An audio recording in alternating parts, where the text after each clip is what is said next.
आपको यदि कथा में जो व्यक्ति आता है कहीं अलग से उसको कोई संकेत हेरने की आवश्यकता नहीं है। जितने शुभ संकेत हैं, सातों शुभ संकेत एक साथ एक जगह एक ही स्थान पर यानी कथा पांडाल में ही प्राप्त होते हैं। बोल भक्तवत्सल भगवान की सुधा साधु सुरतरु सुमन सुफल सुहावनि भा तुलसी सीता पति भगत सगुन सुमंगल सा। यही सातों शुभ संकेत हैं जो कथा में हम आप सबको मिलते हैं।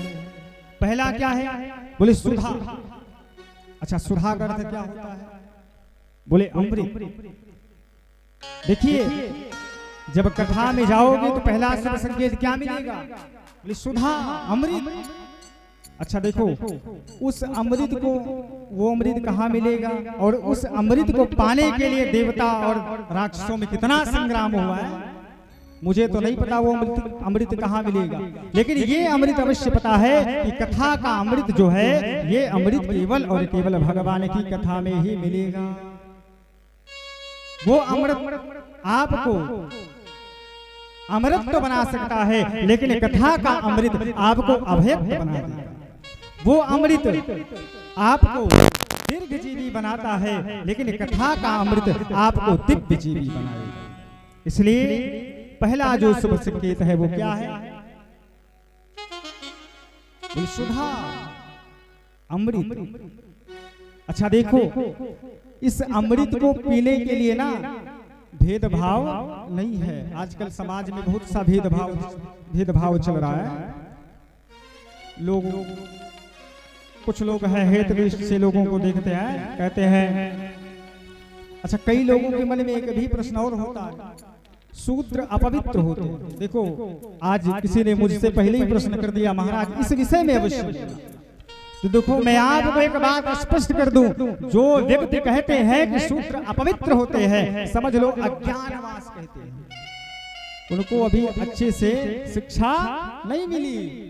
आप विचार करो, जिस चरणों से निकली गंगा पतित पावनी हो सकती है, उस चरणों से निकले शूद्र क्या पतित पावन नहीं हो सकते? भगवान के चरणों से निकली गंगा, उस गंगा में हम आप सब स्नान करके अपने को पवित्र मानते हैं, क्या उसी चरणों से शूद्रों का प्रादुर्भाव हुआ, प्रागट्य हुआ, क्या वो अपवित्र हो गए? नहीं। याद रखो, जन्मजात से यदि कोई पवित्र होता है तो एक ही वर्ण होता है। हमारे पूज्यपाद गुरुदेव भगवान शंकराचार्य जी कहते हैं कि यदि कोई वर्ण जन्म से पवित्र होता है तो वो केवल और केवल शूद्र वर्ण है। बाकी तीन वर्ण अपवित्र होते हैं। जब उनका यज्ञोपवीत संस्कार होता है तब वो पवित्र होते हैं, लेकिन शूद्र जन्मजात से ही पवित्र होते हैं। इसलिए इनको हेत दृष्टि से देखना बिल्कुल भी बंद कर दो, नहीं तो पता लगेगा ना भाई हम आप सब क्या कर रहे हैं, यही तो भटके हैं, अनेक अनेक पंथों में भटक रहे हैं। और हमारे आपके ही बीच में कुछ काल ने भी बैठ करके हमारे आपके ही बीच में सेंध लगा बैठे हैं। याद रखो, भारत का भविष्य बड़े खतरे में। यदि इस भविष्य को हम आप सबको बचाना है तो हम आप सबको संगठित होना पड़ेगा, एक होना पड़ेगा, तब जाकर के भारत का भविष्य बचेगा। कथा में जो पहला शुभ संकेत है वो क्या है? बोले सुधा, यानी कथा में क्या मिलेगा? बोले अमृत। अच्छा, इस अमृत को पीने के लिए ना चाहे जो व्यक्ति पी ले, वो अमृत तो केवल देवता ही पान किए, लेकिन ये अमृत तो सबके लिए, सब ही सुलभ, सब दिन सब दिशा, जब चाहे जैसे चाहे हर समय इस अमृत को आप पी सकते हैं। दूसरा शुभ संकेत क्या है? बोले साधु। अच्छा देखो,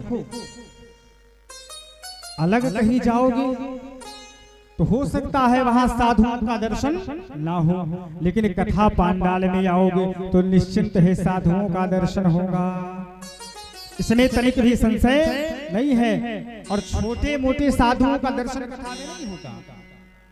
देखो, कथा में आप बिना बुलाए हैं, बहुत सारे साधु आ जाते हैं। कथा में आप जाओगे ना तो एक साधु का दर्शन नहीं, अनेकों अनेक साधुओं का दर्शन होता है, और छोटे मोटे साधुओं का नहीं। अरे वो साधु जिनको प्रमाण पत्र मिला है, हे भरत तात भरत तुम सब विधि साधु, तात भरत तुम सब विधि साधु, तात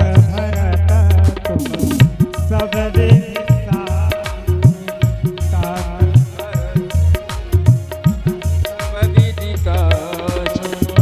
रामचरण रागय गाधो, रामचरण रागय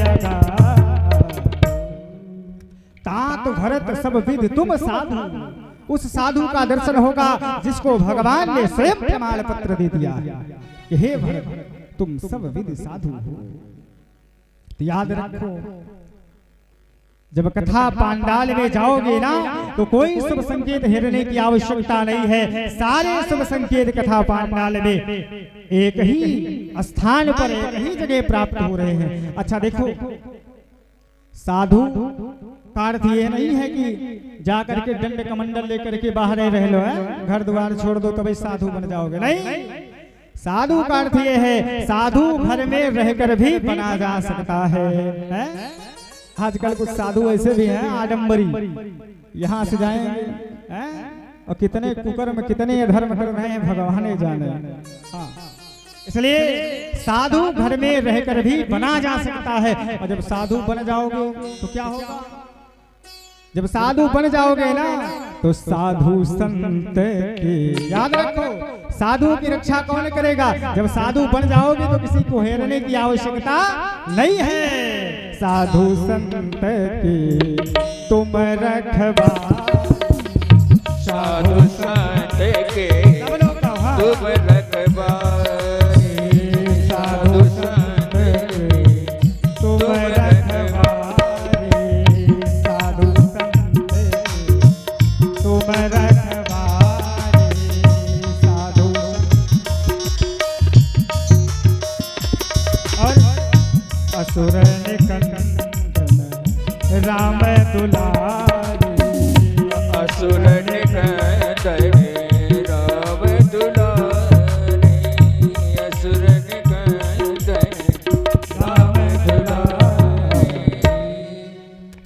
तो जब साधु बन जाओगे तो रक्षा कौन करेगा? बोले साधु संत के तुम रखवारी, असुर निकंदन राम दुलारी। इसलिए हम आप सबको घर में रहकर भी साधु हम आप सब बन सकते हैं। और जो तीसरा शुभ संकेत है वो क्या है? बोले सुरतर। अच्छा, सुरतर माने क्या होता है? बोले कल्प वृक्ष। यदि कथा में जाओगे तो जो कथा का पांडाल है यही है कल्प वृक्ष, रामायण सुरतरु की छाया। जो कथा पांडाल है ना यही है कल्प वृक्ष। और इस कथा पांडाल के नीचे बैठ करके इस वृक्ष के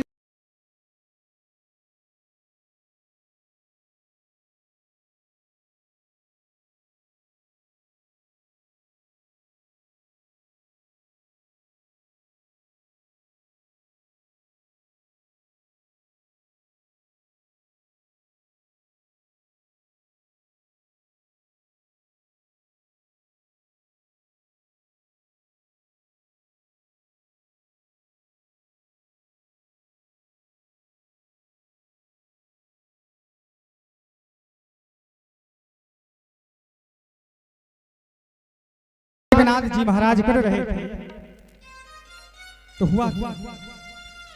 अब एक नाथ जी महाराज वही पुष्प वाटिका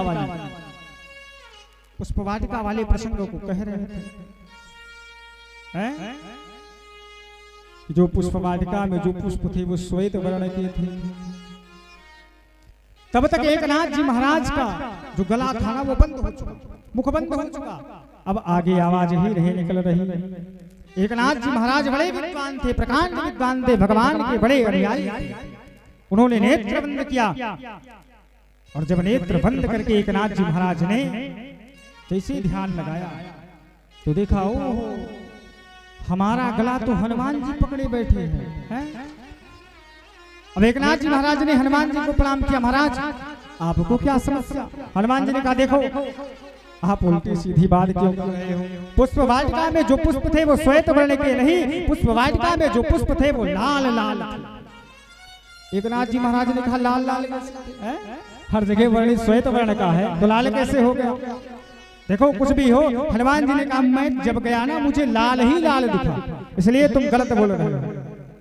अच्छा एकनाथ जी महाराज ने विचार कि काम करो, अब सीधा चल करके माँ जानकी से ही पूछ लेते हैं कि पुष्प वाटिका में जो पुष्प था वो श्वेत वर्ण का था या लाल था।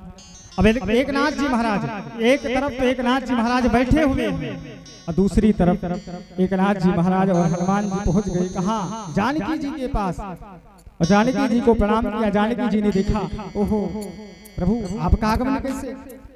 एकनाथ जी ने कहा देखो पुष्प वाटिका में जो पुष्प थे वो श्वेत वर्ण के थे। जानकी जी ने कहा हाँ। हनुमान जी ने कहा नहीं नहीं पुष्प वाटिका में जो पुष्प थे वो लाल लाल थे। माँ जानकी जी ने कहा हाँ।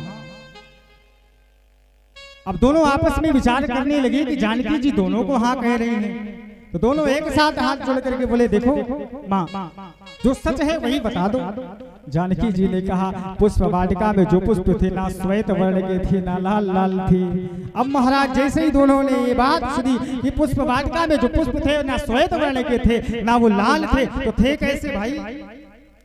तो एक काम करो सीधा चल करके भगवान से ही पूछा जाए। जानकी जी ने कहा देखो मुझे पता है, कहो तो मैं बता दूं पुष्प वाटिका में जो पुष्प थे वो किस वर्ण के थे। हनुमान जी ने कहा माँ आप ही बता दो, हो जाए यही निर्णय।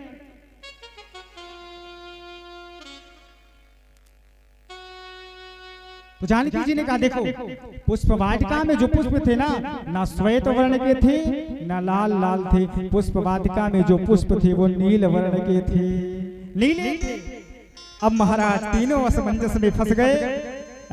कोई कह रहा है एकनाथ जी कह रहे हैं श्वेत वर्ण के थे सफेद थे, हनुमान जी कह रहे हैं लाल लाल थे। अब जानकी जी दोनों में विस्मय है। जानकी जी कह रही हैं पुष्प वाटिका में जो पुष्प थे वो नील वर्ण के थे यानी नीले थे। अब महाराज तीनों पहुंच गए भगवान के पास। देखो एक बहुत जटिल समस्या उत्पन्न हो गई। क्या? अब हनुमान जी ने कहा देखो पुष्प वाटिका में प्रभु जो पुष्प थे वो लाल लाल थे। भगवान ने कहा बिल्कुल सही। तब तक महाराज एकनाथ जी बगल खड़े थे। एकनाथ जी बोल पड़े देखो प्रभु पुष्प वाटिका में जो पुष्प थे वो श्वेत वर्ण के थे। भगवान ने कहा बिल्कुल सही। अब जानकी जी बोल पड़ी देखो पुष्प वाटिका में जो पुष्प थे वो नील वर्ण के थे। भगवान ने कहा तुम और बढ़िया बताइए, एकदम सही। अब तीनों हाथ जोड़ करके खड़े हो गए प्रभु यदि एक ही फूल तीन रंग का कैसे हो सकता है? आप तीनों लोगों को कह दिए बिल्कुल सही है। तो भगवान ने कहा देखो मैं बताता हूँ एकनाथ जी महाराज आप शास्त्र के ज्ञाता हैं, आप शास्त्र विरुद्ध कोई वक्तव्य नहीं देते, आप शास्त्र सम्मत बातें करते हैं, इसलिए जो शास्त्र में लिखा है वही कहेंगे। इसलिए पुष्प वाटिका में श्वेत वर्ण के ही पुष्प थे। अब महाराज बगल हनुमान जी खड़े थे। हनुमान जी ने कहा तो मेरा कैसे सही होगा? भगवान ने कहा वो भी बता।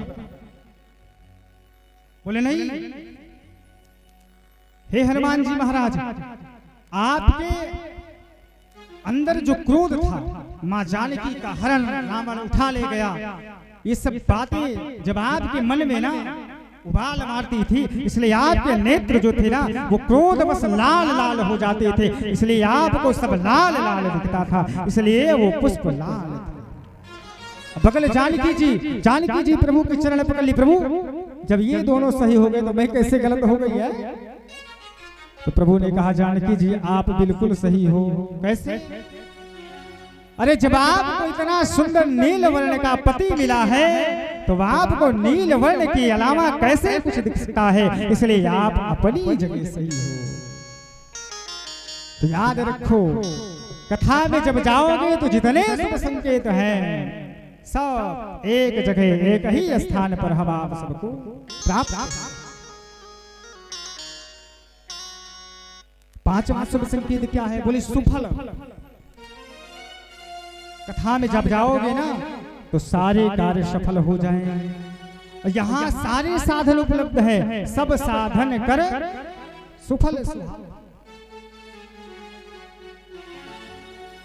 कभी विचार किया आप लोगों ने है?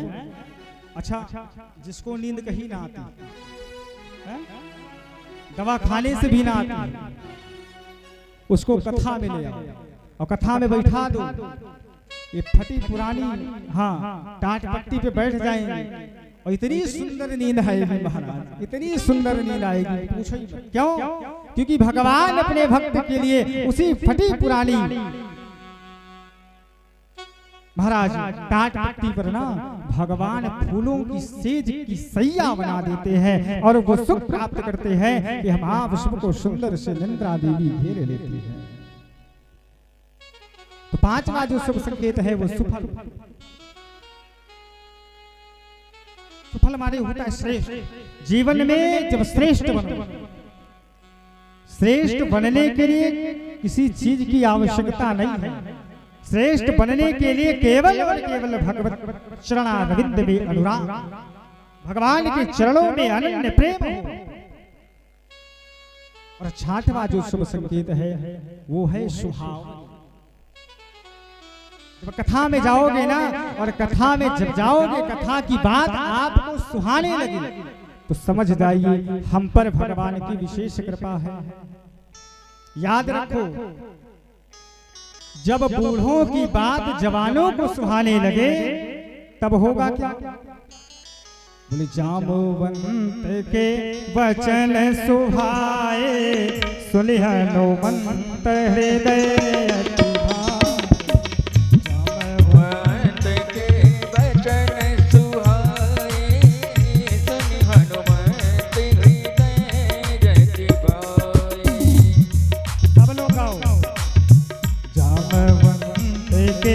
वचन सुहाए, सुनि हनुमंत हृदय भाई।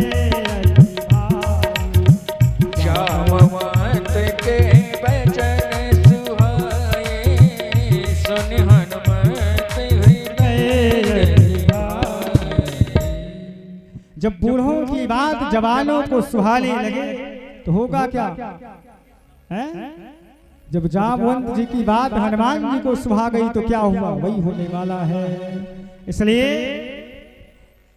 और जो सातवां शुभ संकेत है वो क्या है? बोले भक्ति। कथा में तो वैसे भी भक्ति नित्य करती है। राम भक्ति जहां सुर शरीर धारा। जब कथा में जाओगे तो भक्ति वैसे भी कल कल करके बहती है। इसलिए जो कथा के सातों शुभ संकेत हैं वो हम आप सबको एक ही स्थान पर एक ही जगह प्राप्त होते हैं। बोल भागवत भगवान की जय।